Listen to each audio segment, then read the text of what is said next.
On est maintenant rendu à faire la distinction entre un nombre composé et un nombre premier. C'est grâce à ça qu'on va être capable de faire le schéma en arbre, donc faire une décomposition d'un nombre, d'un très grand nombre. Euh, donc à ce moment-là, ce que je vous propose de faire, c'est d'aller chercher un... On va utiliser un peu la même méthode qu'on a faite avec les dernières fois.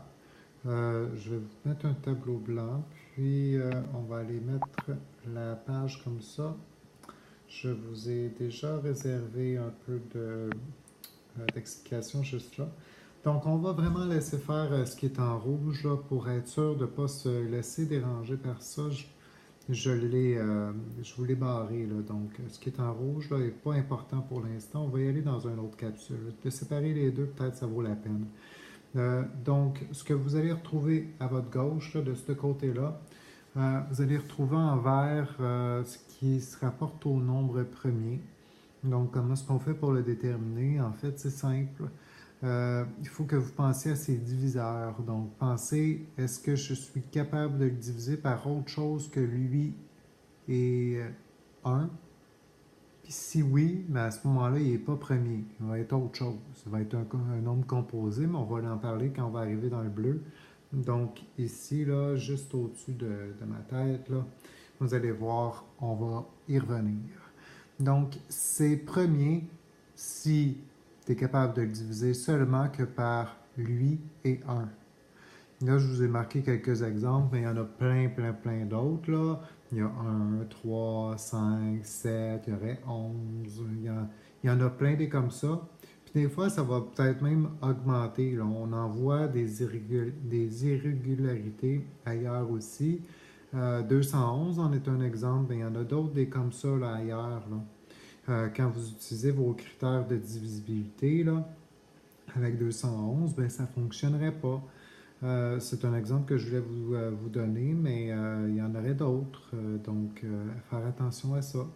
Euh, c'est toujours grâce aux critères de divisibilité, les trucs que je vous ai montrés juste avant, que vous allez être en mesure de faire la distinction entre premier et composé. Donc, allons voir en bleu. Je vous ai nommé un exemple. 6. 6, est-ce que c'est composé? Ben, il y a plus que 1 et 6 qui divisent 6. Tu as 1, tu as 2, tu as 3 et tu as 6. Pourquoi? Parce que ça y va en couple. Hein? C'est des combinaisons qui te permettent de trouver tes multiples. Donc ici, euh, dans cet exemple-là, tu pourrais trouver que 1 fois 6, ça te donne 6, et 2 fois 3 donne 6.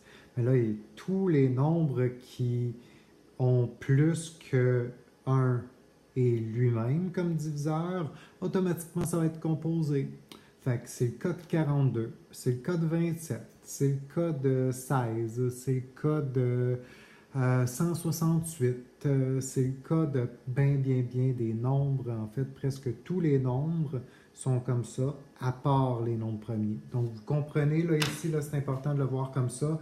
Tu as premier d'un côté, puis son contraire qui est là, c'est composé. Donc, on appelle ça des antonymes, ils sont des contraires.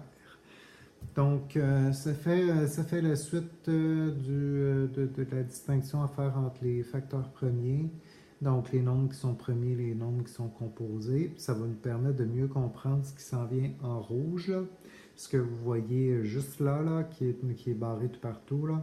Et on va parler de la représentation en schéma en arbre pour obtenir des facteurs premiers à la toute fin. Donc, merci.